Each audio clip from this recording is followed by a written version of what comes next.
কিছুক্ষণ পরে আল্লামা সাঈদী রাহিমাহুল্লাহ স্মৃতি বিজড়িত ঐতিহাসিক প্যারেড ময়দানের এই তাফসীরুল কুরআন প্রোগ্রামে আপনাদের সবার আকাঙ্ক্ষিত ডক্টর মিজানুর রহমান আজহারী হাফিজাহুল্লাহ তিনি আসবেন। আপনারা অনেকক্ষণ ধরে ওয়েট করছেন, আপনার কথা শোনার জন্য ওয়েট করছেন, ঠিক না? আপনারা কথা শুনবেন, মন্ত্রমুগ্ধ হয়ে এতক্ষণ কথা শুনেছিলেন। আল্লামা সাঈদের উত্তরসূরি তার সুযোগ্য পুত্র জনাব শামীম সাঈদী হাফিজাহুল্লাহ অত্যন্ত চমৎকার করে কথা বলে গেছেন, ঠিক না? আমি আপনাদেরকে অনুরোধ করব, একটা চমৎকার পরিবেশ আপনারা অলরেডি তৈরি করে দিয়েছেন। বাহিরে প্রচন্ড শীত থাকলেও এইখানে অনেক গরম দেখা যাচ্ছে। আপনারা এখানে বসে আছেন, ডক্টর মিজানুর রহমান আজহারী হাফিজাহুল্লাহ অলরেডি প্রায় 5 থেকে 6টি প্রোগ্রাম করেছেন। আজকে তিনি এখানে আসবেন। এই যে একটা চমৎকার পরিবেশ আপনারা এখানে দাঁড় করিয়েছেন, চট্টগ্রামের ইসলামী সমাজ কল্যাণ পরিষদ আপনাদের জন্য এই যে একটা বাগান তৈরি করেছেন, আপনারা সেই বাগানটা সুন্দরভাবে ধরে রাখতে পারবেন তো? বিশেষ করে আমার এই পাশ থেকে এবং এই পাশ থেকে যারা আছেন কেউ দাঁড়াবেন না, অন্তত 1 ঘন্টা আপনারা কথা শুনবেন। যেমনটা কথা বলে গিয়েছেন আল্লামা দেলোয়ার হোসেন সাঈদী রহমাতুল্লাহ আলাইহি, তিনি এইখানে প্রায় 28টি বছর কথা বলে গিয়েছেন। গত 18 বছর ধরে আমাদের পূর্ণ সকল যারা আমাদের মানচিত্রকে খামচা করেছে, তারা এই তাফসীর কোরআন প্রোগ্রাম করতে দেয় না। আজকে আপনারা মন্ত্রমুগ্ধ হয়ে শুনবেন, যেমনটা শুনেছিলেন আল্লামা সাঈদী যখন কথা বলে গিয়েছিলেন, আপনারা প্রত্যেকটা মানুষ মন্ত্রমুগ্ধ হয়ে শুনেছিলেন। আজকে আমাদের আল্লামা নাই, আল্লামা সাঈদীকে যারা হত্যা করেছে সেই হত্যার আমরা বিচার চাই। অতি তাড়াতাড়ি আল্লামা সাঈদীকে যারা হত্যা করেছে তাদের তদন্ত করে তাদেরকে দৃষ্টান্তমূলক শাস্তি দেওয়া হোক। তিনি যেভাবে কথা বলে গিয়েছেন আজকে তিনি না, এবং যারা শুনেছিলেন তাদের মধ্যে অনেকে নেই। এইখানে আমাদের অনেক সম্মানিত বয়োজ্যেষ্ঠ যারা আছেন, সম্মানিত আলেমে দ্বীন যারা আছেন, তারা হয়তো ছিলেন, তারা দেখেছেন।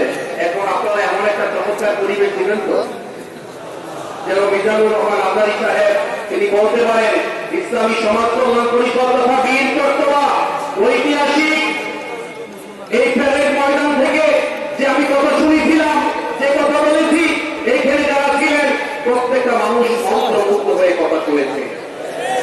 আমি আশা করছি আপনারা সেই পরিবেশ বজায় রাখবেন। আসলে ভাই আল্লাহ সুবহানাহু ওয়া তাআলা বলেছেন, আফাহাসিবতুম আন্নামা খালাকনাকুম আবাসা ওয়া আন্নাকুম ইলাইনা লা তুরজাউন। তুমি কি মনে করেছো তুমি পৃথিবীতে এমনি এসেছো, আমার কাছে প্রত্যাবর্তিত হওয়া লাগবে না? আল্লাহর কাছে কি আমাদের যাওয়া লাগবে না? যাওয়া লাগবে কিনা বলেন? আমাদের যাওয়া লাগবে। কিন্তু অধিকন্তু আমরা দেখেছি কিছু কিছু মানুষের কথায় মনে হয় আমাদের আল্লাহর কাছে যাওয়া লাগবে না। নাউযুবিল্লাহ, ঠিক না বলেন? তারা আজকে বলছে নতুন নতুন মুফাসসির হয়েছে যারা সূরা ফাতিহা পর্যন্ত ঠিক মতো পড়তে পারে না।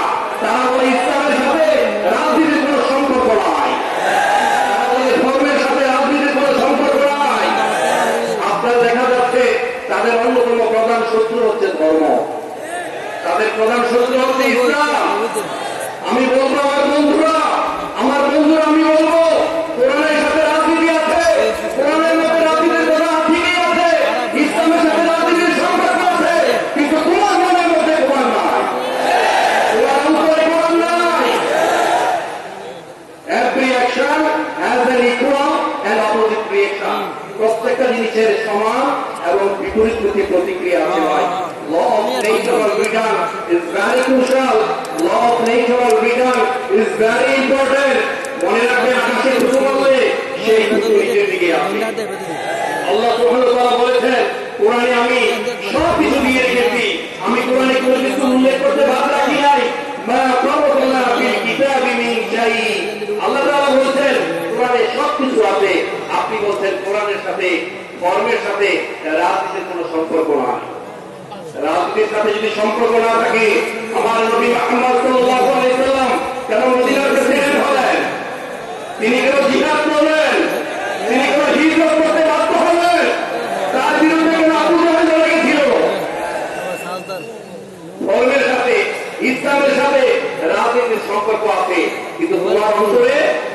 কোরআন নাই। আসলে ভাই হক কথা বড়ই ক্রেতা, যদিও তা মুক্তার চেয়ে দামি। হক কথা, যে কোনো হক কথা খুবই ক্রেত, যদিও তা মুক্তর চেয়ে দামি। আল হাক্কু নূরুন ওয়ালাউ কানা দুররান। হক কথা বড়ই ক্রেতা, হক কথা আমরা সহ্য করতে পারি না। মনে রাখবেন, যারা আমাদেরকে বলা হয় আমরা ধর্ম ব্যবসায়ী, যারা পবিত্র কোরআনের কথা বলেন, হাদিস থেকে কথা বলেন, আল্লাহ রাসূলের সুন্নাহ অনুযায়ী চলেন। আল্লামা সাঈদী রাহমাতুল্লাহ আলাইহি তিনি এইখানে প্রায় 27 থেকে 28 বছর কথা বলে গিয়েছেন। তিনি জানতেন হক কথা বললে মামলা আসবে, হামলা আসবে, আইনা করে যেতে হবে। তিনি ধর্ম ব্যবসায়ী ছিলেন না, কোনো আলেমরা ধর্ম ব্যবসায়ী ছিলেন না। ধর্ম ব্যবসায়ী তোমরা যারা বিধবার বছরে কিংবা 5 বছরে একবার তাদের স্বার্থকে চরিতার্থ করার জন্য যখন মাথায় টুপি পরে, পাঞ্জাবি পরে, হিজাব লাগায়, তারাই হচ্ছে ধর্ম ব্যবসায়ী। ঠিক না?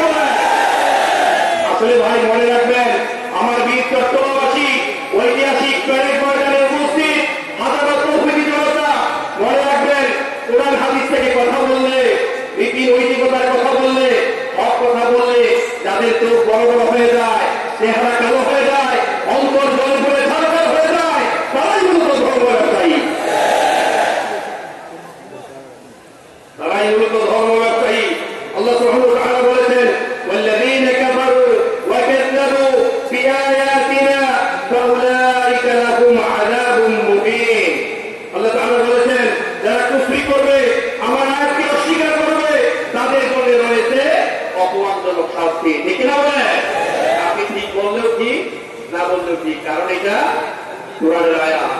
তাই ভাই আমাদের উল্টাপাল্টা কথা বলবেন না, আগুন নিয়ে খেলবেন না। আগুন নিয়ে খেললে পরিণাম বেশি ভালো হয় না। মনে রাখবেন, কিছুদিন আগে সারা বাংলাদেশে বিভিন্ন জায়গায় বন্যার প্রাদুর্ভাব দেখা গিয়েছে। ঠিক না বলেন? অনেক জায়গায় বন্যা হয়েছে, শ্রীলঙ্কায় বন্যা হয়েছে, বিশেষ করে আমাদের কুমিল্লা ফেনীতে উত্তরাঞ্চলে অনেক বেশি বন্যা হয়েছে। বন্যার পানি যখন বাড়তে থাকে তখন তা আস্তে আস্তে তুলে চেপে ওঠে। ঠিক না? বন্যা থেকে বাঁচার জন্য মানুষ লম্বা করে শক্ত করে বাঁধ দেয়, লম্বা করে শক্ত করে বাঁধ দেয়। বাঁধ যখন দেওয়া হয়, পানি তখন কোনো দিকে যেতে না পেরে ফুলের পেটে উপরের দিকে উঠতে থাকে। ঠিক না বলে? একটা সময় সে যখন শক্তি সঞ্চয় করে, শক্তি সঞ্চয় করতে করতে এই যে বানের পানি আপনি যে বাঁধ দিয়েছেন, এই বাঁধকে একাকার করে সবকিছু তছনছ করে পানি সহ ভেঙে চলে যায়। ঠিক তেমনি আপনি যখন আজে বাজে কথা বলবেন, আলেমদেরকে কটাক্ষ করবেন, উল্টাপাল্টা কথা বলবেন, হাজার কোটি টাকা লাভবার্তা করে দিবেন, জালিমের মতো আচরণ করবেন, ধরাকে সরাকেন করবেন, রক্ত দিয়ে হোলি খেলবেন, দুর্বলের উপর সবল হয়ে অত্যাচার করবেন। ঠিক তেমনি মনে রাখবেন, আল্লাহর পক্ষ থেকে শক্তি, পানের পানির মতো যে শক্তি সঞ্চয় করেছে, যে বাদ দিয়েছেন, যে বাদ ভেঙে একাকার হয়ে গিয়েছে, আপনার জীবন দশায় আপনিও একাকার হয়ে নষ্ট হয়ে যাবে। কোন জালিমদেরকে সাপোর্ট দিবেন না ভাই। কোন জালিম কখনো শান্তিতে রখতে পারে না, জালিম কখনো শান্তি পায় না। জালিম দুনিয়াতে শান্তি পায় না, পরকালেও শান্তি পায় না। ইন্নাহু লা ইউফলিহু যালিমুন। জালিমরা কখনো সফল হয় না। জালিমদেরকে আল্লাহ সুবহানাহু ওয়া তাআলা ছাড় দেন, কিন্তু একটু জোরে বলেন, আরেকটু জোরে বলেন, জালিমদেরকে আল্লাহ সুবহানাহু ওয়া তাআলা ছাড় দেন মাঝে মাঝে, তবে ছেড়ে দেন না। ইন্নাহু লা ইউফলিহু যালিমুন ইন্নাল্লাহা ইউমলিল যালিমা ওয়া লা ইয়াতরুকু। আল্লাহ জালিমদেরকে ছাড়বেন কিন্তু আলটিমেটলি ছেড়ে দেন না। তাই ভাই বলছি, বেশি বাড়াবাড়ি করবেন না। আলেমদেরকে বিচ্ছিন্ন করার জন্য আমরা বিগত সময় দেখেছি অনেকে অনেক চেষ্টা করেছেন। আলেমদেরকে, যারা জনপ্রিয় আলেম, তাদেরকে জনবিচ্ছিন্ন করার জন্য এমন কোন দুর্বিসন্ধি তাদের ছিল না যে তারা করে নাই। প্রত্যেকটা তারা অঘটন ঘটানোর চেষ্টা করেছে, ইভেন অনেকের চরিত্রের উপর কলঙ্ক লেপন করার চেষ্টা করেছে। ঠিক না? আল্লামা সাঈদী, তার উপর যে মিথ্যাচার করা হয়েছে, যে বিষোদ্গার করা হয়েছে, মানুষ কেউ বিশ্বাস করে না। তাই মনে রাখবেন, যে মানুষকে আপনি মানুষের কাছ থেকে দূরে ফেলে সরে দেওয়ার জন্য তার বিরুদ্ধে অনেক মিথ্যাচার করেছেন, তার বিরুদ্ধে অনেক অপমান করেছেন, অনেক বাজিকতা করেছেন। আপনার রাষ্ট্রযন্ত্র যা যা আছে, যত ধরনের অ্যাক্সেসরিজ আছে, সবকিছু ইউজ করেছেন, কিন্তু কোন আলেমের দিনকে কি তাদের জনপ্রিয়তা থেকে বিচ্ছিন্ন করা গিয়েছে? বরং তাদের জনপ্রিয়তা আকাশচুম্বী হয়েছে। ঠিক কি না বলে?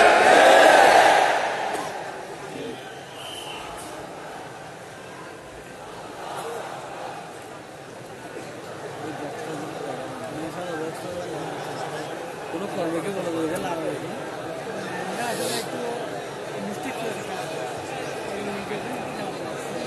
আসুন যেটা মাথা পড়াবো। Amen amen. প্রধান অতিথি চলে আসবেন, তার কথা আপনারা মন্ত্রমুগ্ধ হয়ে শুনবেন। আমরা তো এসেছি কিছু কথা বলার জন্য, আপনাদের জন্য দোয়া, আপনাদের কাছ থেকে দোয়া দেওয়ার জন্য। আপনারা আমাদের জন্য দোয়া করবেন। আসলে যিনি এখানে তো তাফসীর করে গিয়েছেন আল্লামা সাঈদী, তারপরে আর কেউ তাফসীর করতে পারবে না। ঠিক কথা, ঠিক কিনা বলেন?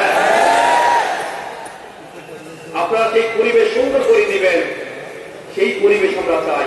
ডক্টর মিজানুর রহমান আজহারী হাফিজাহুল্লাহ যদি আপনারা একটা সুন্দর পরিবেশ দিতে পারেন, তিনি 1 ঘন্টা কথা বলবেন, আপনারা মন্ত্রমুগ্ধ হয়ে শুনবেন।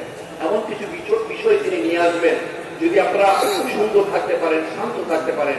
আমি জানি প্রচন্ড গরম, অনেকেই কয়েকদিন আগে চলে এসেছেন, 4-5 দিন আগে খাতা বাটি কম্বল নিয়ে এসছেন। খাবারের সমস্যা, অনেকের ওয়াশরুমের প্রবলেম থাকতে পারে, অনেকে একটু রিল্যাক্স করতে পারেন, আমরা বুঝতে পারি।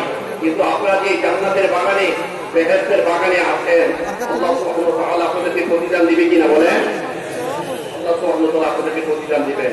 তাই মনে রাখবেন, যারা খোরাকে সরাজ্ঞান করতে চায়,